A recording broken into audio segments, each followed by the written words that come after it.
Oh! Hello! Hi. Hi. Hello. You're in my house. Yep. Again. That's Isn't that correct. crazy? It is pretty crazy. And I'm Goat. That's Goat. That's Stooge. And I'm Starla. Can you tell we still don't have like a grasp as how this format works yet? I don't think we're ever gonna have a grasp on this. It's the intros and the outros specifically, or more specifically the intro. Because once we're in the middle of talking about something, it's very casual. I've noticed that. Yeah, once we lock in, we're yeah. gonna But lock in. opening is just like what do you do? Do you just like start? Your best. You do Your very best. best. You do Yeah. your best. That's You do all your anybody best. can ask from you. Hello, Twilight. Hi, Twilight. Do you want to be part of the episode? Oh. Do you want to be part of the episode? It's a cat. Twilight's here. She's up on the couch. She never does that either. Oh. She has to think about it. She never does this. Twilight is not an affectionate cat. You can touch her, but she's not always gonna like it. Oh.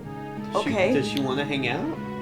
Is she making a decision? Are you making now a if decision? you move, she's going to leave. Yeah, I can't move So you now. she's okay, she's done. All Never right. mind. She does Well, not that want to was- be part that of the was- episode. That was her cameo. Here she She's comes. gradually become like she does that more often now. She'll never She's sit. very loving and very nice, Yeah. but she will not sit with you. She won't sit with you. She'll stand on you and get pet and then leave. She gets what she wants and then she's just gone. Speaking of Twilight Princess was one of the first games that I played as a kid, and I figured to start off the new year, we would kind of go back a little bit and talk about some of our favorite games that we played growing up. Games that You're gonna take us back to the past? Yeah, but Talk I didn't. about the shitty games that suck ass? Yeah, but I didn't play many shitty games. I played some pretty decent games. Yeah, like Sonic. I don't think I played Yeah, any shitty exactly. games either, Sonic's actually. never Sonic's- had a shitty game ever. But yeah, we were thinking of stuff to talk about because we haven't really put down a list or anything. Yeah, I should probably make a did- list. I should probably make a list of everything we want yeah. to talk about. Yeah. Admittedly, definitely. one of the more casual aspects of this whole thing is that we kind of jumped into this off. I wouldn't say off the cuff because obviously planning goes into it, but we were like, let's do a podcast, and then we're like, we knew confidently what we were going to talk about first episode being Deltarune, Yes. and not so much what would come after that because we just kind of were spitballing it, which, I have the biggest piece of dust on my computer. we hit the ground running with a fucking 4-hour long episode, my first ever editing job, 4 hours. Yeah, the That's 4-hour wild, yeah. epic. Even though every other episode hasn't been nearly as difficult because there's only 2 camera angles and at this point only 1 audio that I have to edit, which is we have there and there. Hi. Hi me. Hi. Hello to me currently editing this. Hi, Connor.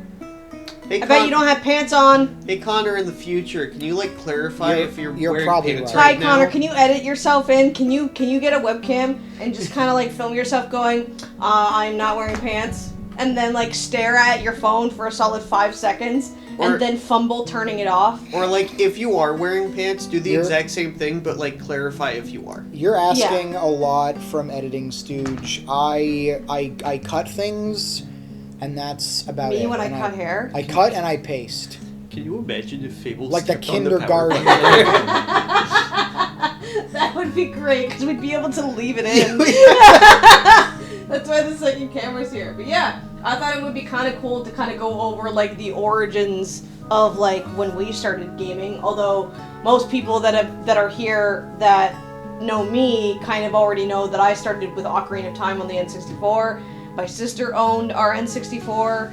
And we only had a couple games. We had Ocarina of Time, we had Donkey Kong 64, and I think we had either Mario Kart 64 or Super Mario 64.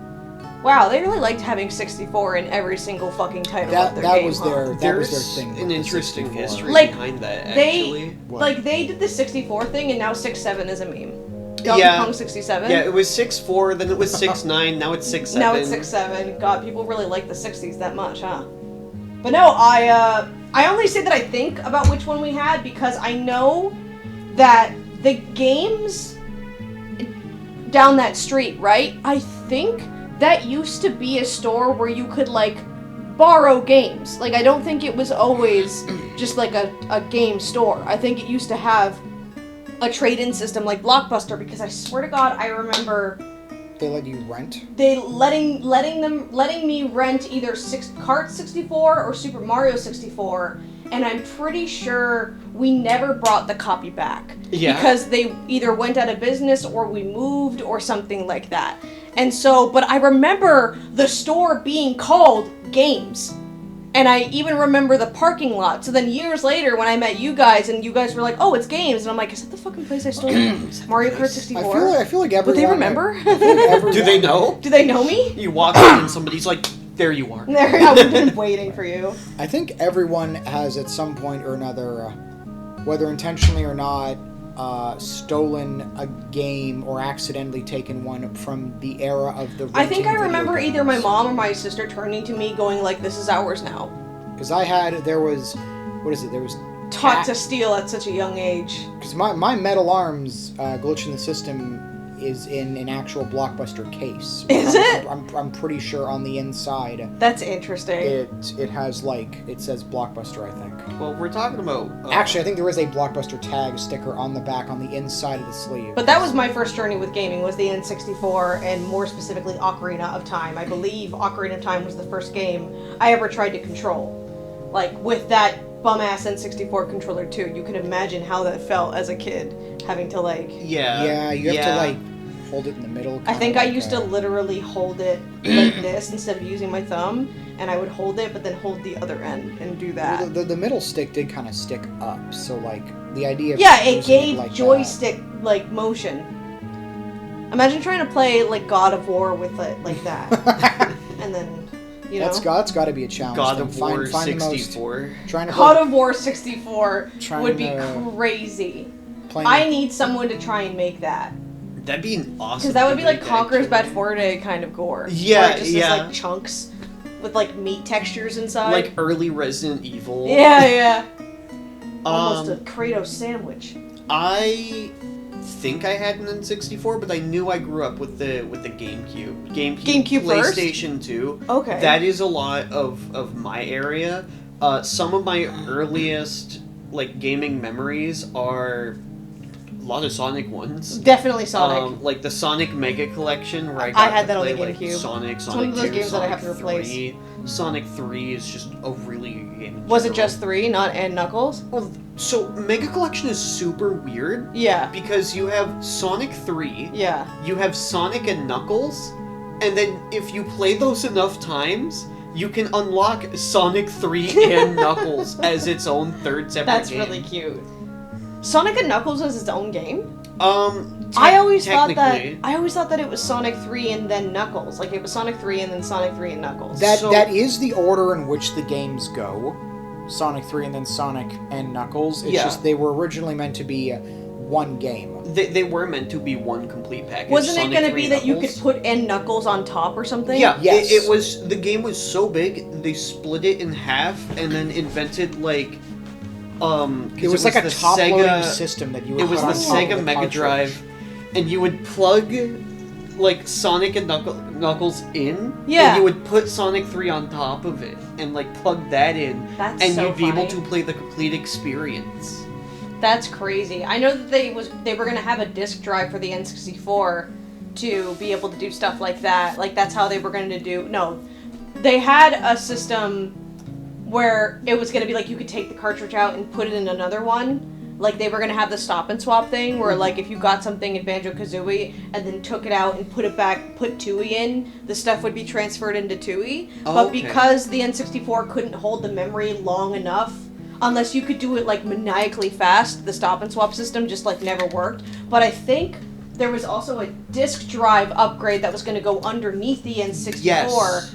that was going to it was going to be the first introduction to DLC because it was going to have add-ons for Ocarina of Time and Majora's Mask and all of that. That just never happened. I know what you're talking about actually because it was Sony that was brought on to work on that. This topic is just kind of turned into video game I was history gonna that say, we know in general. Sony's, Well, I mean, we're supposed to go for multiple hours at a time, so it's Yeah, we're gonna be jumping topics. I was going to say Sony's kind of always been ahead of the curve because they were the first ones to push using Blu-ray technology for the PS3, and in hindsight... Wasn't it PS2? No, it was. No, the PS3 was PS3 when they Okay. integrated Blu-ray. But- PS2 had the ability to play DVDs, though, right? Yes. Yes. Yes, but the PS1 didn't use cartridges. I wonder if that's it used why discs. we had a PS2. Because I don't know, I've talked about it very briefly on stream, but like, I don't know how we got our PS2, and then one day a PS1 just like appeared in my garage. Like, I do not know where, like, the PS2, I bet if I asked my mom, she'd just be like, oh, you know, it played DVDs. Or I could probably even ask Anna. But, like, I've had PS2, and I had the Finding Nemo PlayStation 2 video game, which I have to play on where stream you swim sometime. through all the rings? Yeah. And then, like, I always got stuck on the shark game because you have to, like, run away from the shark, and then you get stuck in rooms where you have to do a puzzle before the shark breaks through the door. I could never beat that because I was scared of the shark. But anyways, I know that I had a PS2, like, growing up because we had PS2 games. I think I had Crash Nitro Kart, I had the Finding Nemo game, and then I had Grand Theft Auto San Andreas. But then one day, the PS1 just, like, appeared. And this was, like, I think it was long after my sister had, like, been done with gaming, so I know that it didn't come from her. No one was coming into the garage except me, Joe, and Hope. Like, the garage kind of became my area when my sister got older. She might have even been moved out at this point.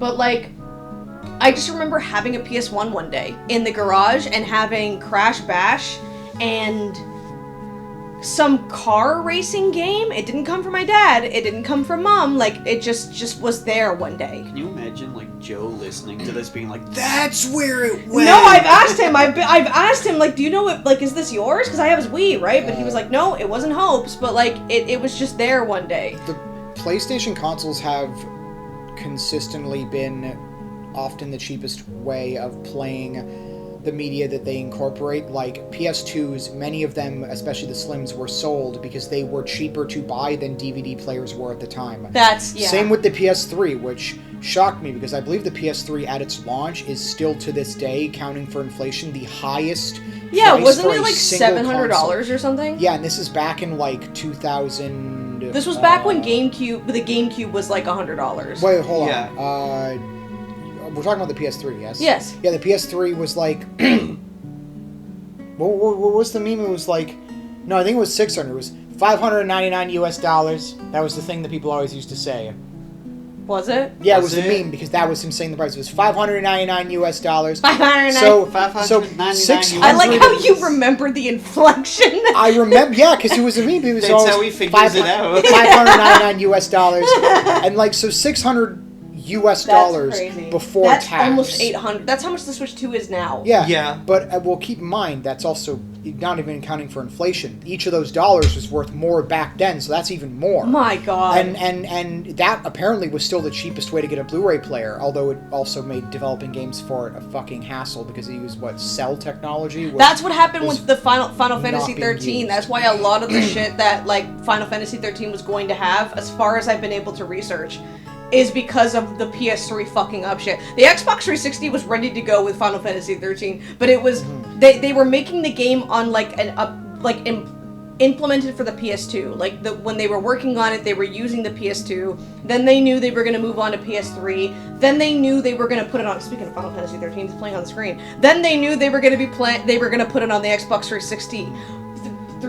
But with what was going on with the PS3 and its development and the shit inside of it, that's why a lot of stuff that was taken out of 13, like the whole QTE segments and the more action-based combat. It also that's why it's so big, why it was put on 3 discs, and like why a lot of stuff had to get taken out of it because the PS3 was just hella complicated. That's why it's insane to me that the PS3 near the end of that generation. Yeah, they bounced back. Oh my God. That's why it's insane to me. It's like How one much of the most longer did profitable games have ones. to run on multiple discs for? I know the perfect analogy for developing games for the PS3 as opposed to 360. So, like, picture the Xbox 360 is like you got 3 horses. Okay. I'm following. You got 3 horsepower. No. You've got 3 horses. So when developers wanted to go over to, Do they have different colors? Yeah. No. You have 3 horses. You have 3 horses they're worth the of same power. horse. They're all the same horse. They're all. But okay. Cloning exists in this analogy. Yeah, we Whereas- have 3 cloned horses. Whereas the PS3, you What have color like should they be brown or should they be like more like a? Well, the Xbox was black, so maybe 3 black identical clone horses. Well, I know. I'm more familiar with like the white model of Xbox 360. Really? Yeah, I'm ironically familiar Was with the white red one first? I don't know which one was first. I was Wait, the not red? an Xbox No, no, kid the- growing the- up. the- I No, was- white. No one has said red. I said red. I said red. You looked at me and went, But- red? No, like, I did not say that color. I believe it was like, so the Xbox is like you got 3 horsepower, or the power of 3 horses. Okay, 3 white cloned horses. Yeah, 3 white cloned The horses. PS3 is like you have 1 horse and 10,000 mice. So like you have, I believe it was like less RAM or like less memory because it's a different technology. Where did the other horses go? Now, like potentially the PS3, if you could utilize the technology properly, Utilize the mice. If you can get all those mice in a line and get them going, you will have more power than the 360. But no one knew how the fuck to work with these That mice. is so All No, of it's the completely funny. different from the existing system. That They're, is they're like so scurrying funny. around. They're like, I don't know how to jumbling deal with over this. I'm gonna have each a other. nightmare about that. Some of them are tied together in like a rat So- cage. Yeah. So One of many- them's probably dead, so like you're gonna have a glitch in your system. So many games that you play, if there's like a PS3 and a 360 version, the PS3 I also version like that will the almost Xbox always be analogy weirder. is cloned horses, but these are 10,000 individual mice. Yeah. Yeah. Yes. That's just how delicate the- it must have been developing for the PS3. Yeah, Oh. the point being that you have more power, but it is in such an alien form, so different from what you're used to, that developers couldn't develop for it. Which is also why the PS3, for like its first... The whole PS3 has no games came from the fact that there was like very Oh my few. God. No, there Wait, were no did that launch really- titles, I believe. There There was was like no one launch. or two. Wait, Final Fantasy 13 wasn't a launch title. Did that Not for the really PS3. have- For the was that- for the PS3, there was barely any titles for its first like year of development because it wasn't ready. People didn't know how to port over games, how to make content properly for this platform. It was so I know different. internet. Fuck! I knew that development for the PS3 was really It hard. was I so didn't know it delayed. was so Everything hard was that, like, delayed because it was so different. They really it was put cell 10,000 technology. mices in those. They did. Shoved 10,000 mice in one PS3. And And no then one they made knew the how to machine work out with of them. That's crazy. Exactly. Oh yeah. But I guess we can talk about that if well- we're on the well, topic of the PS3, I- huh? Yeah, I but was we just might as gonna- well just keep writing it. I was just gonna add one last thing is that even looking back on it, looking at the PS1, it was really even Sony doing their whole word different back then because when the PS1 came out, there was what? There was the N64. Was the Xbox out first or already? I thought Xbox was last. No, to yeah, join the market. Xbox joined later. Xbox joined 'cause later. There but was the PS1 was using discs while other consoles at the time were using cartridges. I Similar think to how it the was PS just the N64 doing that because it But was wasn't also there Sega stuff? Yeah, it was also Oh, no. competing against the Dreamcast, which also used compact discs. Oh, and they were working right. on Nintendo, I believe, was working on the GameCube, which had its own version, but was still compact disc. Never mind, I rescind my statement. It was just wrong. N64 Yeah, that was trying to be it was different. just N64 trying to be unique. It's what Nintendo does. Yeah, Nintendo does Yeah. done did. Like We all even know when they that. started doing discs at the time, they made them so tiny. Yeah, yeah, They did. They're unique. They were like sizes and everything. And then with the PS3, because it was apparently the cheapest way to get a Blu-ray player, even with its abnormally like huge price. Because some things were super expensive back then, like DVDs and Blu-rays, because they were experimental, were extremely expensive. Same with TVs. Nowadays, TVs are cheap as hell because they're smart TVs. They come with all this stuff already in them. But it was very difficult to develop. There stuff were for no that. launch titles for the PS3. I'm pretty sure there was like either no or there was very I'm few gonna, like- titles. Can you look that I'm gonna up? look that up right now. Also, yeah. third parties had a hell of a time dealing with it because Sony's Yeah. been good with. Was it Nintendo? No, Sony. Sony actually had a lot of. One of their bread and butters with the PS2 is its absolutely bloated library, where the PS2 has like I think the The largest library PS2's of last games. couple games came out like in 2011 or something, Yeah, right? but Like the- they had a long cycle. The Even the Wii got its last game in like 2016, I think. the system was as far as I know pretty easy to develop games for, and Sony was in a way ahead of Nintendo because while Nintendo strictly kept their platforms to like first party titles, Sony was letting third parties develop, which is why you got so many different games and Yeah. like localizations. They were ahead of the curve with the third party. With third party support. Nintendo, I believe, now supports third party games, but they were like years It was years later that they would start to bring third-party support. Did you find it? So, I found a Reddit article that linked to a Kotaku article talking about the 12 games that came out at launch for the PS3. Okay. We had Blazing Angel Squadrons of World War II. Okay. I've never heard of that one. What? You're not going to hear about some of these. Yo, shout out to all the Blazing Angel fans. Comment if you played it, please. It's like that one guy from the Melee E3 presentation that went, "Oh, ice climbers, nice." Yeah. Call of Duty 3. Okay. Genji, Days of the Blade. Yo, Genji. Madden NFL 07. Okay. Marvel Ultimate Alliance. Oh, nice. I have that on the GameCube. Mobile Suit Gundam Crossfire. Gundam, okay. NBA 2K7. NHL 2K7. Okay.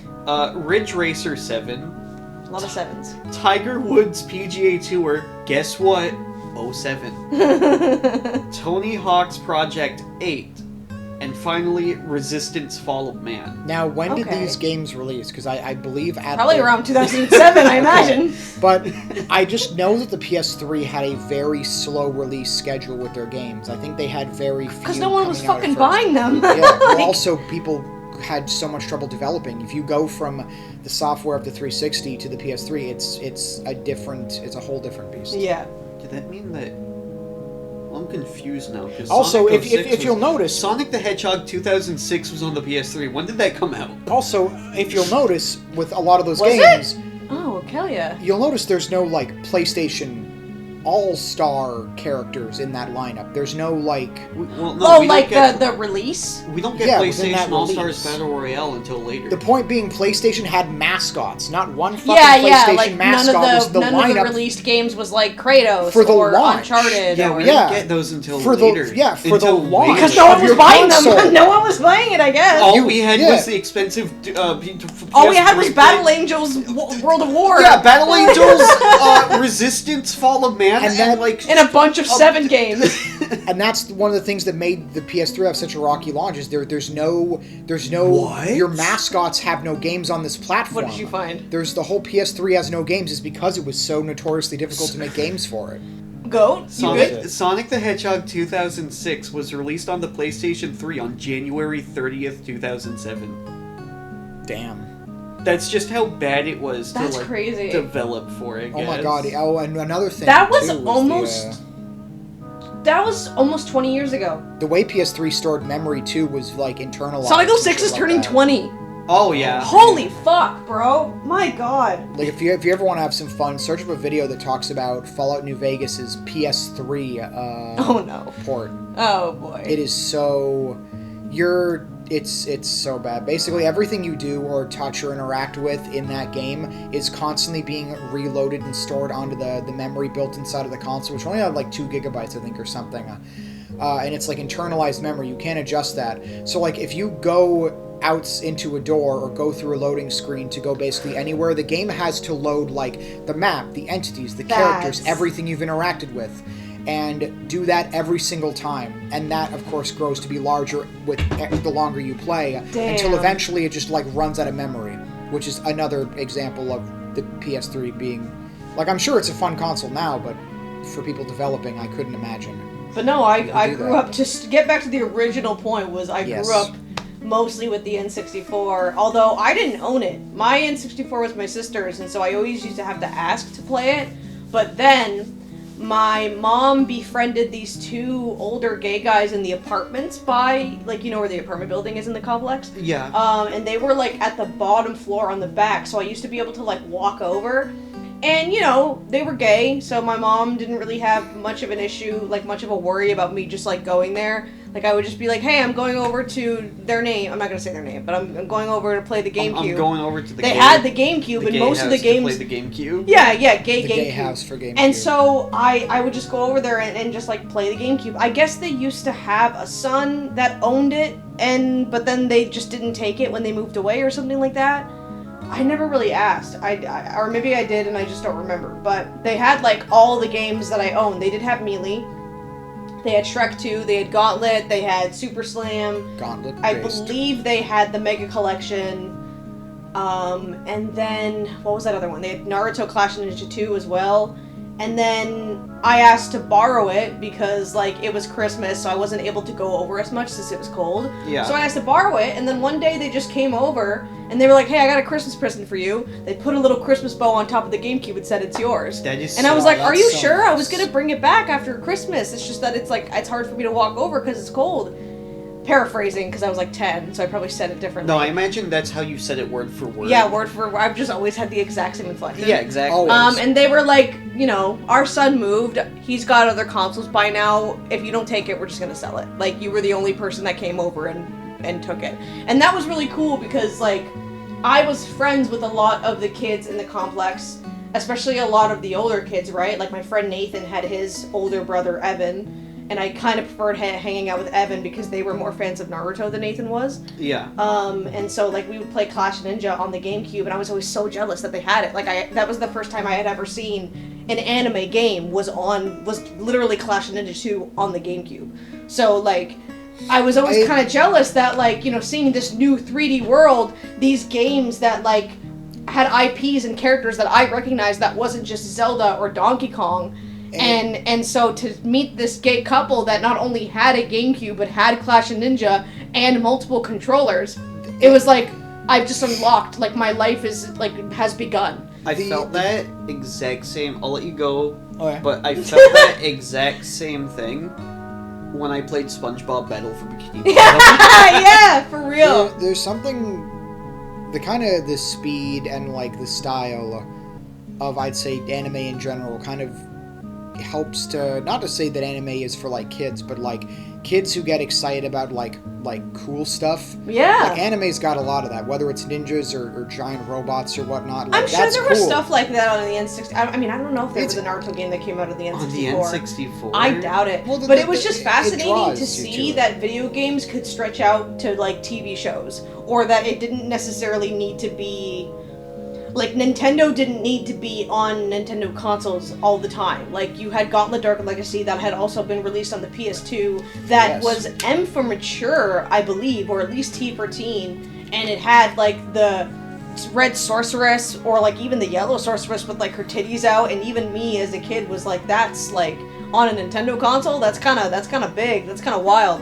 So it was just, like, it was just such a fascinating growth moment for me to be able to see that not only can gaming stretch to, like, TV shows or, like, stuff that I could literally watch on my TV, but it was also just that, like, I could even see at such a young age how video gaming was evolving. Yeah. Like, with the fact that these Naruto characters were relatively fully 3D modeled instead of being, like, very polygonal. Yeah. It was very fascinating. And all the different art styles, too. Like, Shrek 2 does not look like Melee, and Gauntlet does not look like Sonic Mega Collection. Like, they all looked very different. But if you look at Mario 64, Ocarina of Time, and Donkey Kong 64, they all are very polygonal. Different vibes, but very polygonal. But very model. polygonal. Yeah. Because of the N64 and, like, the Yes. fact that it could only do, Well, like, 64 graphics. Yeah. Also, like, back then, there weren't a lot of blueprints, I'll say, from what I understand, on how to, like, make games. Like, even nowadays, obviously, many places, companies, publishers, or I should say developers, make their own engines in-house for, like, games, but you definitely have a large sect of, like, existing engines that people use. Like, Unreal's one of them, where some people have coined the term, like, Unreal slop, because there's a lot of games that sometimes, whether it's a remaster or just that use that same engine, that kind of have that same style. Yeah.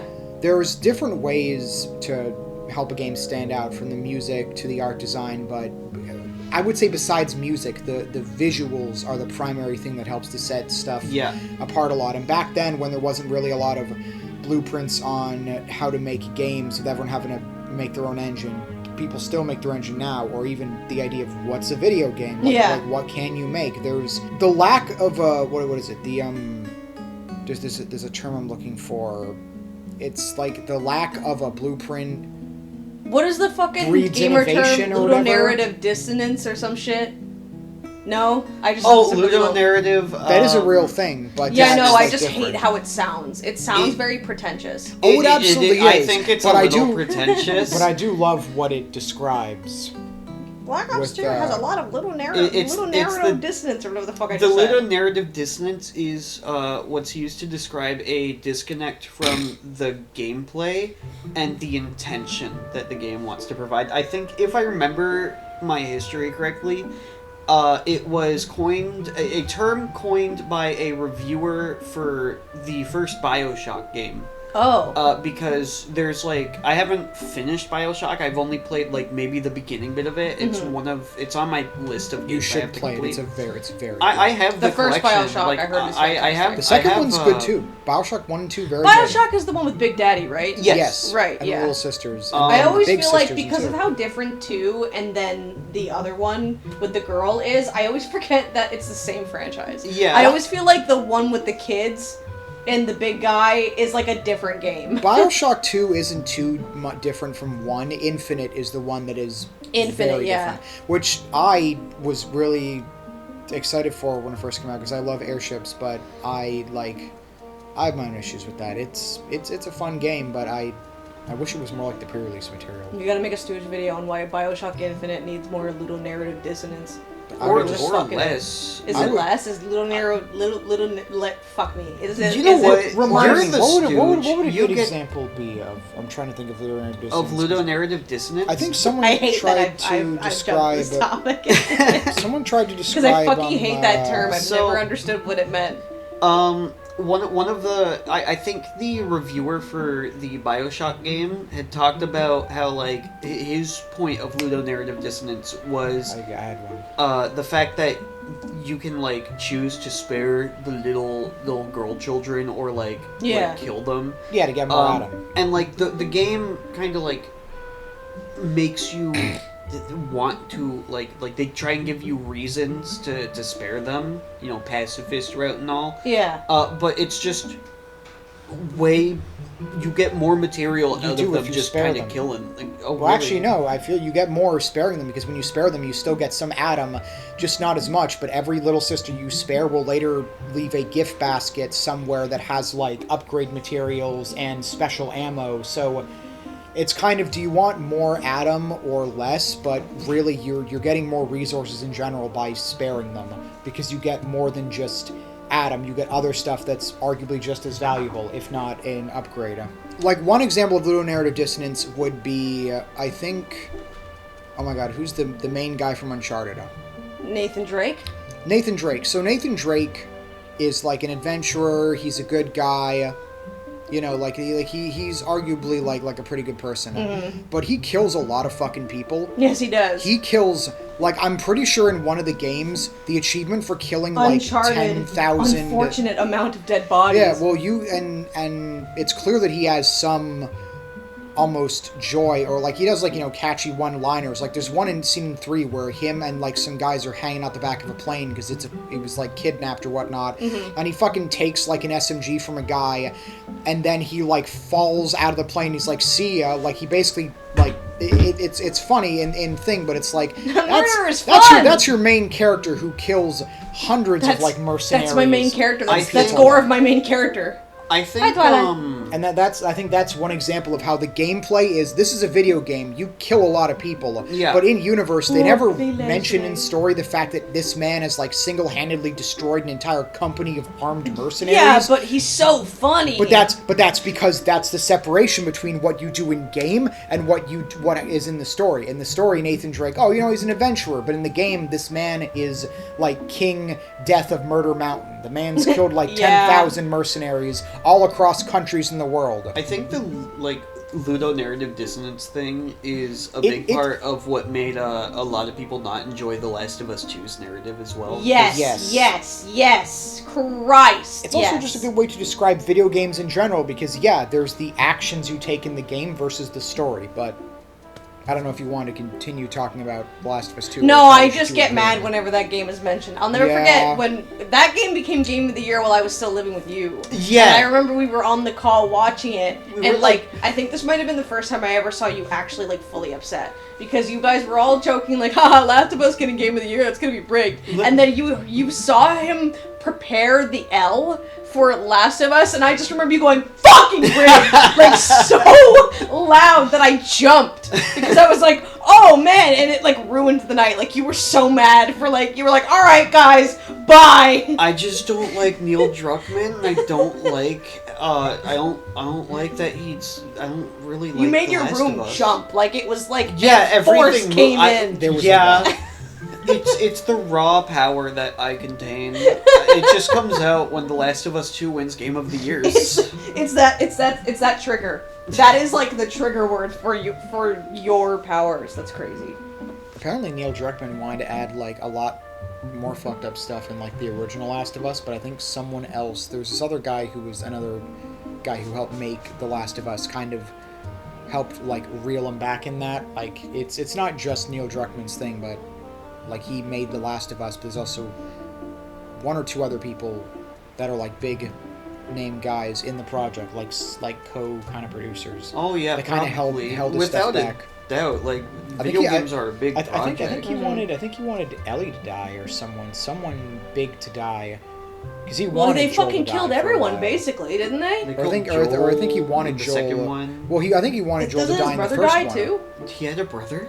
Yeah, he had a brother. Isn't that like a big point? Yeah, I think I actually so. don't think Tommy dies in 2. Yeah, but that's what I'm saying. Is that doesn't he die too? Because he's the one who approaches. No, actually, he doesn't. He doesn't die in 2. He doesn't. I No. thought that he does after he approaches He gets Ellie. wounded. He gets like shot in the leg at one point later I'm late in gonna the be game, but so he for survives real. that. I You forgot that Joel had a brother. Yeah, that's like a big thing with I think season or whatever the fuck. Like the first game is when he meets Tommy and then he tries to get Ellie to go with Tommy and then she ends up like getting in trouble and then he has to come save her.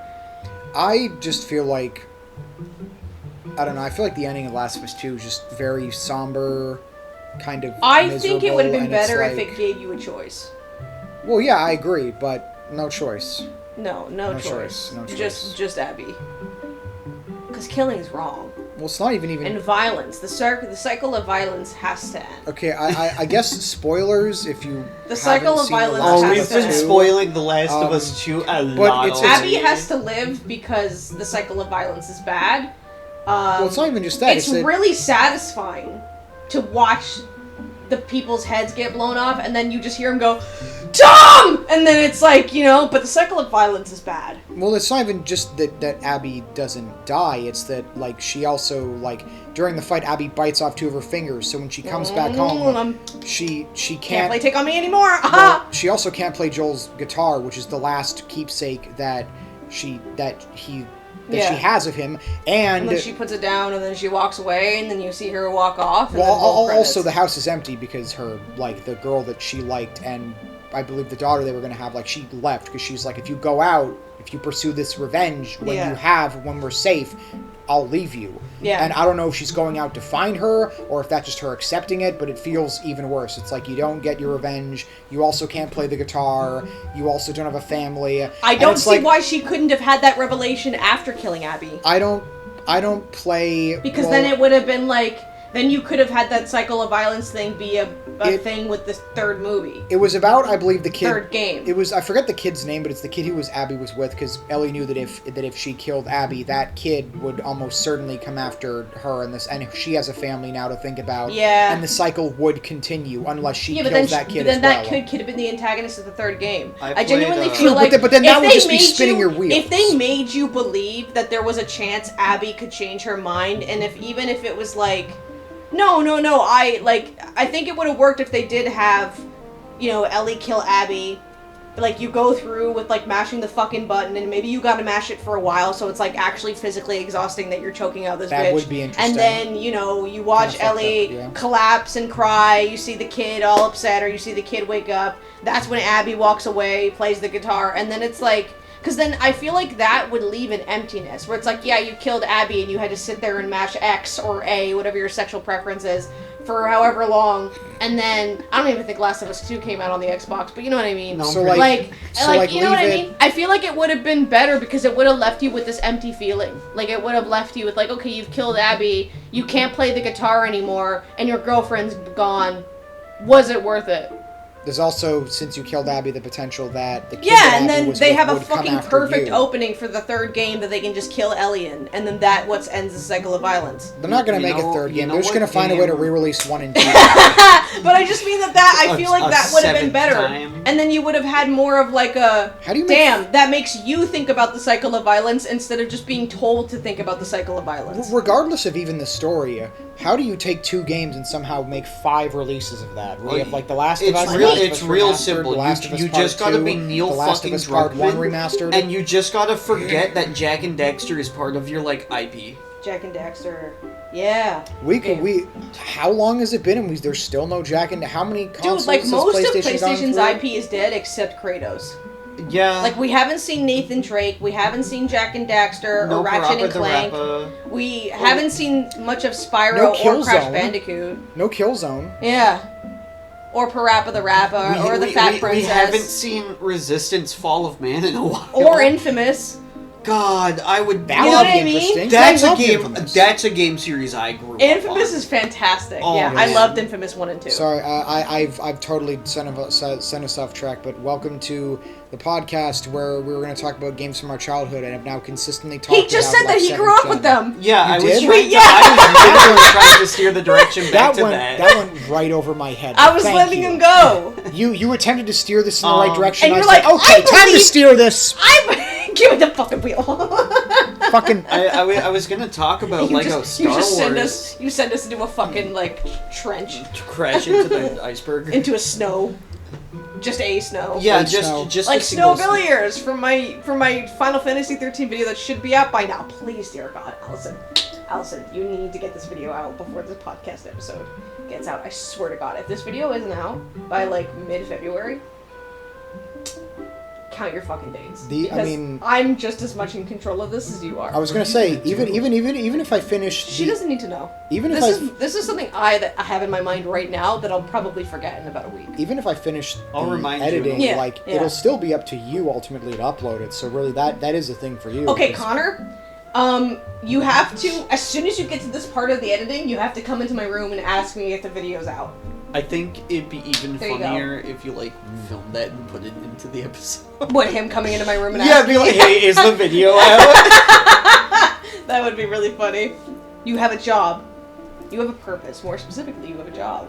We should do an episode on that as well. What, person of interest? Yeah, sure. Yeah, we will. I would we will. love to We do will. an We episode will. of Person of Interest, but It's rough because like I genuinely feel like it's going to take a little bit for that video to be in production. I genuinely feel What? like that video is gonna have to be in production when I'm at like my peak. What video? the The person, person of interest video because I'm going It to is. want to You're- work you on are that. gonna Yeah. want And I'm to also work. hoping that we get to a point either I make the video a two-parter or I am able to make the video at a point where it is safe for me to go to New York. So that like Oh. cuz I feel like if we did it where we went for like a weekend, we would probably be okay. Yeah, we'd go for a I could weekend, try in film New. in New I could York. try in New York. That'd be Hot fun. dog. You know, we wouldn't Try have it. to go there for Could like try a an full week or American anything. Frank. Well, And then- okay, that actually going to the Because I would love to be able to go to like I some of the agree. areas that they filmed in, especially since a lot of the outdoor scenes, especially like in season 1, are just like filmed outdoors at like Central Park or like yeah. like a fucking corner like in of Wooding. a street Or where we could just be like, or- that's where the or precinct like the is. specific bridge at the end of episode 1. Yeah, absolutely. That iconic bridge. that- It's on your shirt. That Yeah. It's on your shirt. it is. Look at that. Hell yeah, dude. It would be fun also like to coincide with the video doing a podcast episode. for Exactly, Person of yeah. It would Interest. 100% be a thing. Like, if whenever I start working on The Elephant Princess Season 2, we will 100% dedicate a episode of the podcast to that. Yeah. To also commemorate the video coming out. But, well, whether or Back not, to video I games. was gonna say whether or not, like, we're able to even go to America. And I I played genuinely- Infamous. based I played on, like- Infamous. Infamous is such an awesome series. Let's That's talk the about topic games. of the show. Was Infamous the in New podcast. No, but Infamous took place in Empire City, which was based off of New York. Empire City. Wait, is an Empire City in Sonic Unleashed? Yes, there is also an Empire City in Sonic Unleashed. So therefore, Wait a it minute. is only like natural to conclude to the idea that Infamous and Sonic Unleashed take place in the same universe. Yeah, it's the same. It's the same they're, world. They're both That's Empire crazy. City, and they're both like based off of New York. So, If we say childhood holy games, fuck, bro! when I do need to we- see if someone's tried to connect the dots on the Sonic Sonic timeline, lore. if they're at all connected. Because according to Frontiers, they all are. So yeah, like, that's a recent thing that Sega's been trying to do, is trying to make their games a bit more coherent in a timeline. I think Zelda's trying to do that again That as makes well, sense. because Echoes of Wisdom very clearly has Ocarina aspects. It has Jabu Jabu, and it has the Deku people, and straight up just the Ocarina of Time Deku tree. Like, it is Yeah. the exact same model. We have never had an identical Deku tree until Echoes of Wisdom. So it has to be slightly before Ocarina of Time. You know, The well is in Kakariko Village, but it hasn't been turned into a torture chamber yet, so it's before the war that happens that makes the Sheikah have to, like, torture enemies of Hyrule. for as often as people are like, oh, Mario and Sonic, they're like video game rivals. Have you ever noticed how much Sonic borrows from Legend of Zelda? Does it? So you know how in Twilight Princess Link turned into a wolf? Yes. You know how in Sonic Unleashed Sonic turns into a wolf? Yeah, but, like, that was just... Okami as well was, like, a wolf thing. I think that was just kind of a vibe that the Wii was going for. Maybe. Is there another I can example? draw another comparison, or how in Sonic Unleashed, Sonic has to go to like 7 temples in different parts of the world, and then fight monsters like Gaia beasts, not like Eggman mechs, fight like Gaia beasts and various like animals to like... Obviously, you know, animals, Gaia, part of the world, they're the 7 Chaos Emeralds, but they are also temples in which you fight these... You know, these big animal-like bosses. One is literally a giant bird. Not that Nintendo was a fucking copyright in giant birds, but like, there's comparisons you could draw. And also how you had to, like, fight, like, Dark Gaia, and, like, that becomes a monster feeding off of dark energy, just like Ganondorf becomes Ganon from the darkness that the Triforce of Power gives him. Yes. That coincidentally becomes a giant monster at the end of the game. Sonic could also be considered courageous and literally glows golden when he's in supersonic form, kind of like the Triforce and the power that it Well, I think has that to was dispel more ripping off darkness. Super Saiyan than Oh, the almost Triforce. certainly, yes. It's just a convenient Although the moment thing that you could draw. Nintendo decides to just go that route and have Link, like, take over the Force energy of the Triforce or of the Force whatever, because apparently it's completely separate in Breath of the Wild and Tears of the Kingdom, and, like, his hair glows and flares up, then yeah, we can say that we've gone Super full Link? circle. Super Link, yeah. They're probably gonna call it, like, the hero mode or something like that. Hero time! Or light mode. Hero time. Oh my god! They're gonna take Hero Time from Shrek 2 and put it in the next Zelda game. That's crazy. When we say games from our childhood, are we having a cutoff point? Because, like, when is your childhood, like... When you're not a child. Well, okay, like, but, I wouldn't... Okay, Are you I talking, wouldn't... like, 13, or, like... Because there are some games you play when you're, like, a mid-teen that you could consider part of your childhood. depending on Not how you really. define Like, it. once, like, when I started to go through real-world shit at, like, 13, that's when I would cut off. Because I wouldn't say Dragon Age Origins is a game I played in my childhood. Okay, I played makes that it- when I was, like, 15, 16. That's more specific. So probably, like, the 13 cut off, but I mean, it's more so just, like, games you started with, like, games that you grew up with. Like Lego Star Wars. Lego Star Wars. That's a good one. I played the shit out of fucking Lightning Force for the Sega Genesis, although in Japan it's called Thunder Force 4. You had all the obscure titles. Oh, That was you know not obscure. what? Yeah, I had that alongside Gold Max and I know Sonic. a game. Yeah. Obscure titles like Sonic the I know Hedgehog. a game from my childhood that has an insane sense of ludonarrative dissonance. Okay, we're back on this Yeah, now. we're Okay. back on this because I Alright. just remembered I that. all fucking comes say full it now. circle. So for the Nintendo DS, Okay. there was a Cars game. It was like Cars 2. Is it the one where Mater just keeps coming back and keeps respawning on the road? I don't Is think it the PS2 one? No, it's this Nintendo Okay, it's the DS DS one one, that's okay. like that does like a retelling of the Cars 2 storyline. Okay. But it's all just a bunch of like races where you race as Lightning McQueen, right? Mhm. And I remember for the story of Cars 2, one of the scenes is like Lightning McQueen coming in second in like Italy because of like what happens during the plot, right? I don't think And, I remember anything about Cars 2. So Lightning McQueen comes in second, and I thought, okay, in the story mode for the Cars 2 Nintendo DS game, you like have to get first for each race, but like, can I get in second for the race where he canonically comes in second? No, it makes you restart the race. You have to come in first, dude. And you know then what the game has cutscene that? plays where you come in second. You know what game has that? Literally, it's full circle. Naruto Clash of Ninja 2 has that, where you have to fight in the Naruto anime. Hinata and Neji Hyuga, who are cousins in the same clan, end up having to fight each other. And the whole thing about the Chunin exams is that, like, obviously they don't want kids to die, but if a kid happens to land a blow and they can't resuscitate the child, it's completely fine. And so in the fight, Neji wins. He wins because he strikes Hinata and literally, like, stops her heart from hitting the chakra gland that's there. But you have to win the fight as Hinata in the game. And then even though you win, and she goes, maybe I changed just a little bit, as soon as you get into the cutscene, it's her going like, ah! And it's her like writhing in pain, and Neji goes, why did you think you could win? And I'm like, bitch, I did! I had to win the fight to continue the run! Yeah. So that's the same. Is that what, did I experience, let's say it? Ludonarrative dissonance? In Clash of Ninja 2? That's crazy. It's been think with so. me all my life. Yeah. It always confused me. I think you have to, it's the same thing with, Lee versus Gaara. You have to play as Lee and you have to win, and then you hear him go, send burial, and then you watch Lee die, and you're like, what? It's not what I did. That is like that is being done for the sake of, obviously, like, the show went that way, but you do see that in a lot of games. And it's where so it's like, where it's funny. like, oh, you have to lose now. Because Clash of Ninja also has a non-canon fight where Lee fights Neji and wins. I do not think Lee would be able to handle Neji if he couldn't handle Gaara. I don't know what did anything Neji about have? Naruto. Neji was the A Trigram 64 palms. He had the headband. He was the boy with the strands.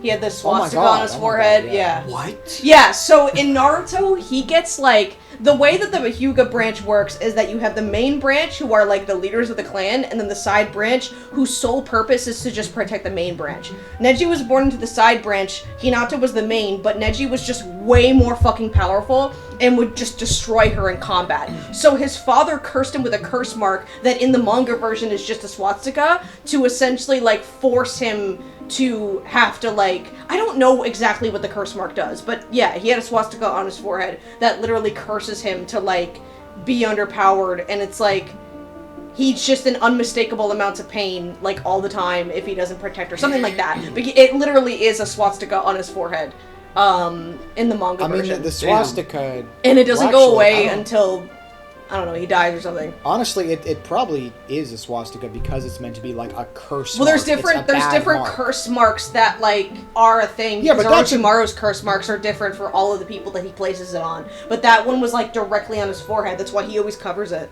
Oh, I didn't know. Yeah, I just don't remember exactly what the purpose of it was. I don't remember if it would, like, hurt him. It didn't spread like Sasuke's did, but yeah, he did just have one. And he was upset that he had to, like, not be the leader. Like, he couldn't be anything better than just the bodyguard for someone that was not good. I mean, I'd be pretty upset, too, if I had, like, a swastika tattoo. Well, yeah, that's his whole storyline, is that he's fated to be nothing. He's fated to just be a pawn, and you know, he tells Naruto during his fight... Because he was too good? Yeah, he's more powerful than Hinata, and he's not supposed to. The main branch is supposed to be the most powerful branch, but Hinata, despite being very powerful, was a softie. She was a pacifist. She was kind of cowardice. She didn't want to fight.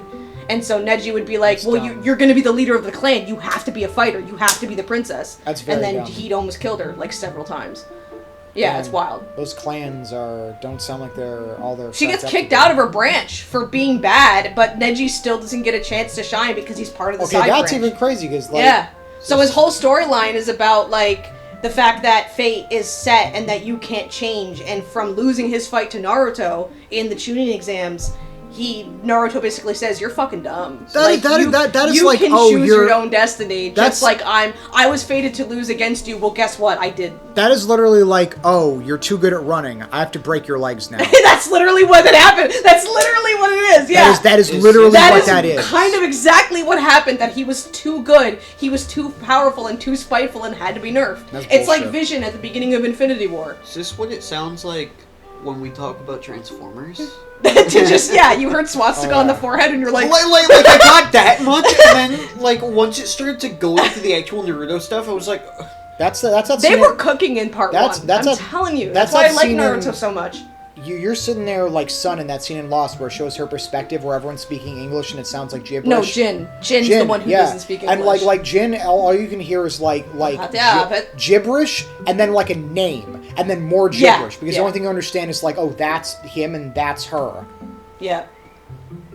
And then he can hear them afterwards and goes. That's interesting because "That like you know a lot more about Naruto, you know a lot more about Transformers. I grew up with it. I'm kind of the in between because like you showed me all the Naruto stuff, so I've like and I played some of the games. Yeah, it's so, fascinating. I've just kind of absorbed. That's why like, it a pisses sponge me off that. when people on Twitter are like, Naruto is just about wizards and there's only 2 ninjas. What do you Naruto's mean not about wizards? Naruto is not about wizards.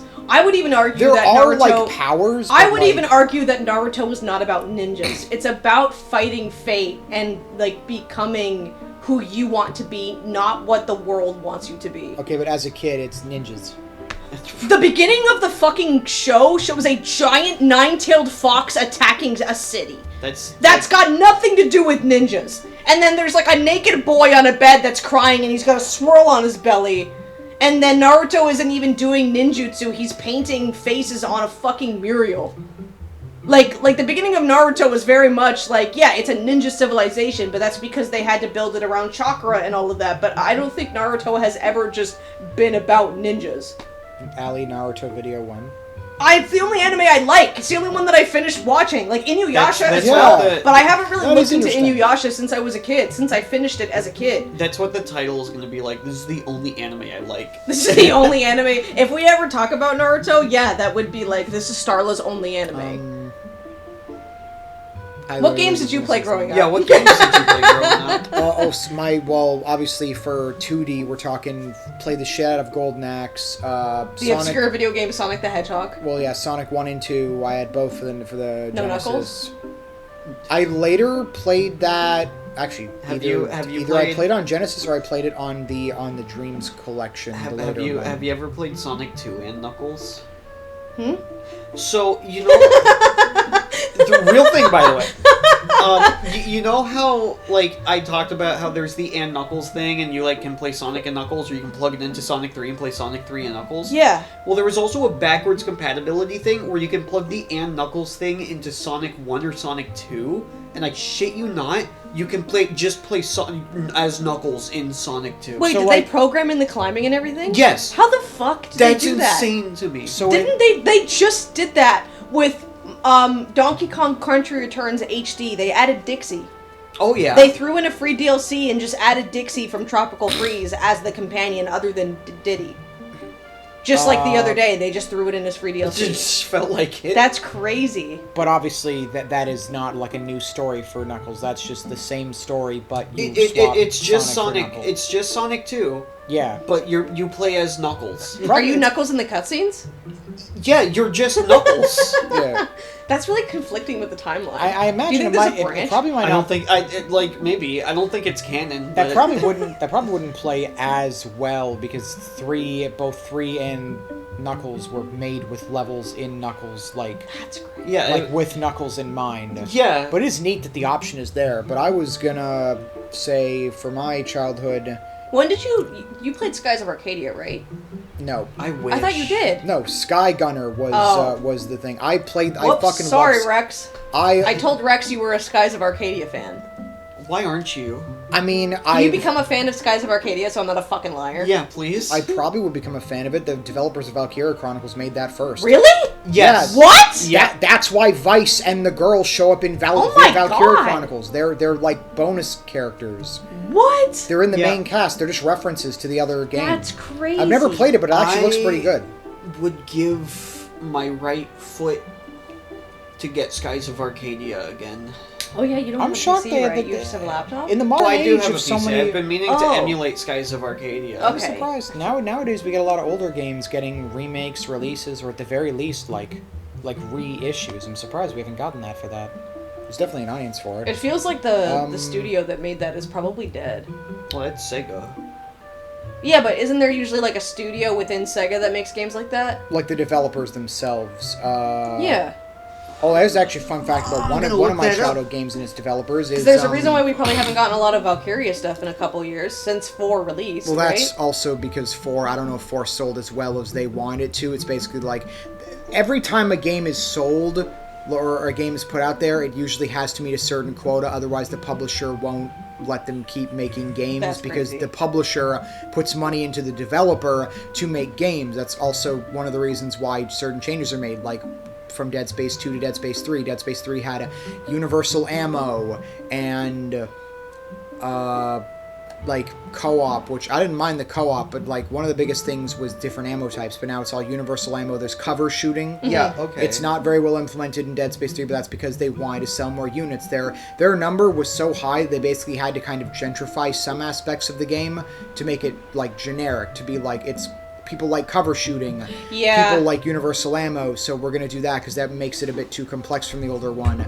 I do still like Dead Space 3, but there were changes made. Dead Space 3 is multiplayer, right? Yeah, it's We should co-op. play that. We should, yes. It still didn't meet its goal, and that's also why we don't have a Dead Space 4. The studio is one of the many... Didn't the Dead Space 3 story kind of finish, though? I mean, if you play the post-game DLC, I guess technically, but it's not a very good ending, and I Oh. feel like they wanted to probably make a fourth one. Which Wait, I the could ending totally of see. 3 isn't good? There is a post-game DLC where Isaac and Carter, like, wake up after, like, the Brother Moon was taken out and then have to find a ship and make their way back to Earth. And it's not good. Well, it's not a good ending. They make, I guess, spoilers for a fucking game that's, like, or more than 10 years old. But, the Brother Moons wind up turning Carter and Isaac against each other. They actually fight each other at one point in, like, a hallucination. Oh. You don't actually kill each other, but by the time you get on the ship and make it back to Earth, you see Earth, and then you see, like, the Brother Moons emerging from behind, and then one of them goes to you, and it's, like, either, I think it's just implied that you were too late to make it there, but I could totally see a fourth one where the actual planet crackers, like the Ishimura, would be used to destroy the Brother Moons, because they were designed to break planets, but that's technically the ending of the entire Okay, franchise. so it was as nothing's probably been meant to made. be like Dragon Age Inquisition, where it was going to build up to something. Probably, but I'm thinking they might have wrapped it up the way they did because they didn't have, Right. I don't know, a lot of budget. But I keep getting off topic. But Hold on, I he's got something. play. I played the Dead Space remake, but that's like a remake that I played like months ago, so that can't be talked about in this subject because it wasn't a childhood game. I have not yet. Played I it, remember but it's when very good. when I first met Stooge and he was showing me the Dead Space games, and you were playing it on your old Xbox that would overheat really quickly. My And old Xbox 360, it was red because it was a Resident Evil 5 version. Yes. It And- never red ring. That thing, I'll give it one thing. Like, I had that thing for Mine years. never did either. Never, like...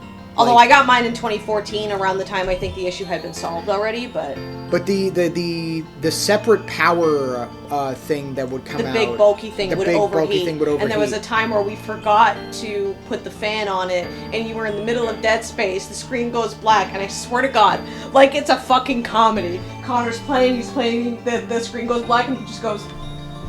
like a full, like...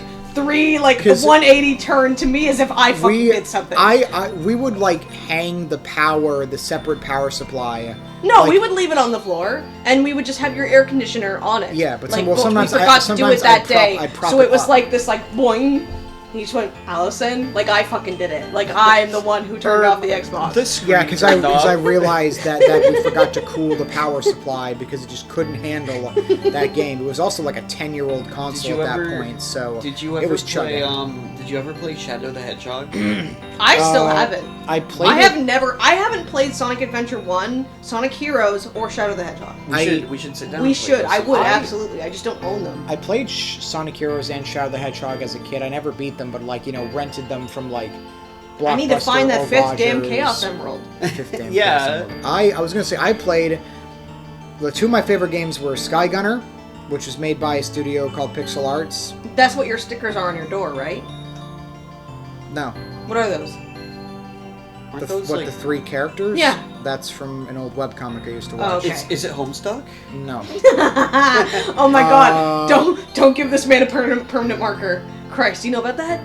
The permanent marker bath? No. Oh my what? god! So these homes, I think I might be paraphrasing. We might have to look it up because I might be wrong. But as far as I remember, I'm sorry, Oh Connor. no, are you going to suggest what I think you're suggesting? So as far as I remember, there were Homestuck cosplayers that used permanent marker on their makeup, and then when they went to go like have a bath to like on their arms and everything, like permanent marker because they didn't have black makeup. And I think like Homestuck is like pale with like face markings and all that, yeah, right? they're like gray, I think. Yeah. And so they had to like take a bath. And I think there was a picture of like the bath water, and it was black, and the permanent marker was still not off their skin. Oh my god. Yeah, and it was at like a hotel tub too, so they got in like trouble. I think that's gonna like poison you because there are chemicals in those markers. Yeah, and they had like fucking. All I know is that they used permanent marker and they had to take a bath. So like filling in the gaps of my memory, I imagine they had put it all on them and on their body and shit. That's insane. And they like ruined the fucking tub. Because it got stained, and it was just like at a hotel. Yeah, how many markers do you think they had to go through? Oh my god. See, every time I've ever had to do something like that for a cosplay, I've used eyeliner. If I break out, I break out. But like, permanent marker? At least you can remove it. Yeah, like on the face and shit too. God. But yeah, that's why as soon as you said Homestuck, I was like, don't give him a permanent marker. I was gonna say one thing in reference to, this is in reference to the game that we will be playing later, is one of my favorite games growing up as a kid was Metal Arms Glitch in the System for the PlayStation 2. Now, I played the shit out of this game when I was a kid. No, I'm going to get to the point. But it was one of the games that got me into like robots and stuff. One of the first games. Because I've always loved robots, but Metal Arms was my first like game where you could play with robots besides seeing them like movies and stuff, and I loved like the movement and all that. But it was made by Swingin' Ape Studios. Oh my god, I should stream Metal Arms at some point. But it was made by Swingin' Ape Studios. Swingin' Ape Studios was tasked after that. They wanted to make a trilogy of Metal Arms games. They wanted to make 2 and 3, but they were tasked by. Oh no, they were bought out by, I believe, Activision. Or was it Blizzard? Or it might have been Activision Blizzard. I think they were bought out by Blizzard. One or the other, or both. It's like Sonic 3 and then Sonic Knuckles and then Sonic 3 and Knuckles. It's now Activision Blizzard, but I think exactly, Blizzard bought them out and put them to work on a StarCraft Ghosts game, which I think didn't see the light of day or didn't finish development, but either way, the studio was like... I think they were just canned midway through development. But some of those people who made that game from Swingin' Ape Studios later went on to found another studio called High Moon Games. Shame that they got acquired by Activision and fucking died. But I'm sure you know High Moon That's Studios. That's a good question. I do know High Moon. And High Moon Studios would later go on to make many Transformers games like War for Cybertron, Fall of Cybertron, and the Transformers Dark of the Moon 360 game because it uses the same engine. So it's really fucking ironic how one of my favorite games from my childhood, you know, with robots and stuff, would have some developers that would later go on to make one of my favorite games just in general, like later as an adult, involving what would become my favorite franchise ever. And if you look at the two games side by side, you can see similar things with the omnidirectional movement, even with the main character Glitch, how his whole thing is that his forearm replaces the gun, and each time you swap, it swaps that, and how in like War for Cybertron, it's a similar concept. Obviously, it works, you know, because they're Transformers, but it's still like replacing their forearms in a way with the guns that transform and all that, and the omnidirectional movement. There's you can see kind of a bit of the DNA almost left over. That like, yeah, I could see some of the people that developed that, but it's crazy to see a game from my childhood. Yeah. And then later, probably my favorite game, if not one of my favorite games, from my favorite franchise, would also have some connective tissue there. Almost. I just experienced that on Wednesday because I started up KOTOR for the first time. Oh, nice. Yeah. How is it? Fucking. I have to see you play that. It's KOTOR is so good. Yeah, no, Lucas has the new, like, the remaster on the Switch too, so I played it there. They made a remaster? Didn't they? Didn't they release the remaster? I thought the whole thing with the remaster is people were excited for it, and then it turned out that it like wasn't coming out, but it was like canned. No, I think it's out. Well, I know. It was on the Switch too. Yeah. So I got to play a lot of it. I played like 5 hours of it. I got past the part where he got stuck because there's this part where you have to go in and like fight these Twilight guys. There's like the girl, and there's the green one, and you can either fight them in there after you find Mission and the Wookiee that she's with. And you can either like fight them, or you can betray the gang member that you're gonna do the racing with.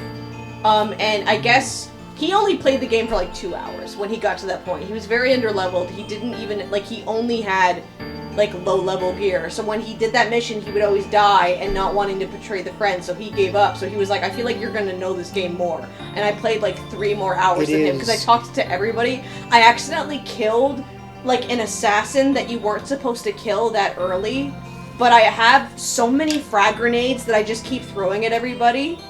And he also didn't know that you're supposed to like pause during combat. There's like the right trigger that you can use to pause combat to like you're properly align yourself on. Yeah, to like tell your partners what to focus on, what abilities to use. I had to use that a lot because it's Karth. I'm saying Garth because like in my brain I keep wanting to call him Crass because his name is Karth.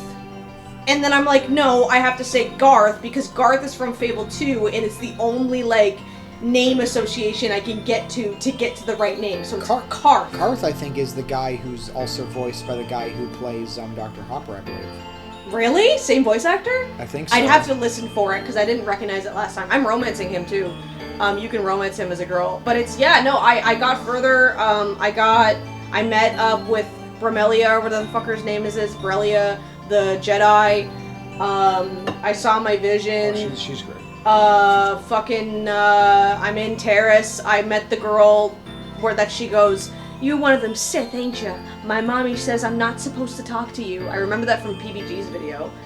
And yeah, no, it's been a lot of fun. And I noticed immediately that it is very, very similar to Dragon Age Origins, which is my favorite game of all time. Yeah, because like Remedy worked on that. Yes. It's like the voice acting is very similar, the menu, the way that the map works and the mini map that you have on your corner, the pausing and the like the gameplay like UI is a lot different because it's just like this little action bar on your left instead of it being like a wheel on your right or like being able to access all of them by using the left trigger. But it is very much like pause the game, move your character to the right spot, like use your skills, watch your health, pause it to like do the strategizing. Yeah. Apparently you can like, it even has like the system where you can make your characters not follow you, so you can set up ambushes and stuff like that. KOTOR. It is very similar, and I felt it immediately. It also helps that I've been playing Dragon Age Origins on PC on stream, and so with the PC version, because of the like pointing and clicking aspect of it, you have to pause a lot compared to the console version where you can kind of just like act in the moment.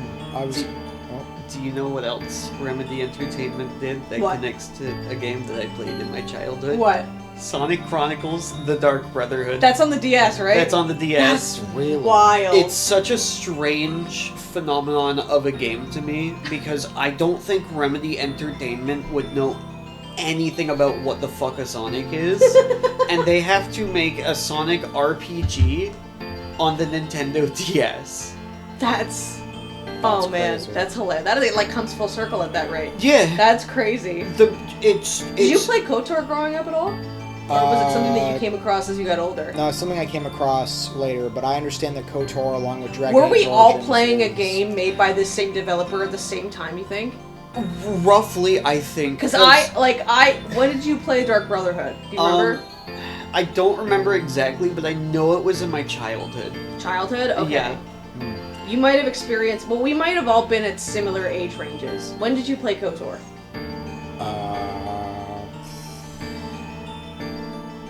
Do you remember what time of your life it may have been in, if not the exact age?